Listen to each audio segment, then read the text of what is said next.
I'd like at this point to bring up some epistemological ramifications of law. That is, given that we know what the law is, and that the law is objective, we still have the problem of establishing the facts of the case, determining whether this particular individual falls under the law or not.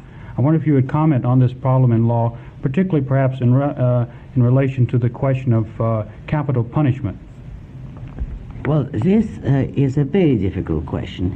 The main purpose of the law, really in a practical sense, is precisely to establish the rules of evidence, so that if people have been wronged or injured, they would not settle their disputes by resorting to force personally.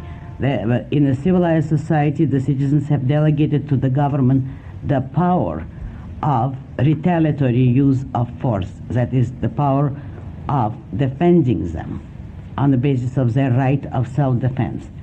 And the reason why this power has to be delegated to the government is precisely in order to establish objective rules of evidence, because you cannot leave even the retaliatory use of physical force to the discretion of every individual citizen.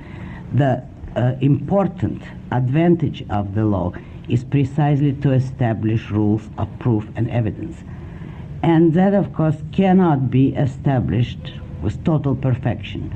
There are too many complexities in each individual case.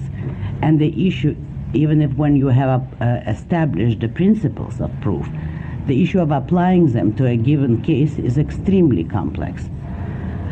So that here all one can say is only that the objective laws are hard enough to formulate and to apply, and that is what a society should strive for. To add to it the chaos of non-objective laws is one more instance of why non-objective laws, which would involve also non-objective standards of proof, are a destruction of legality. But now you're asking about the issue of capital punishment. I would say, in principle, morally, I approve of capital punishment in cases of first-degree murder. That is, if someone, by conscious, deliberate intention, has murdered someone, he does morally deserve to forfeit his own life.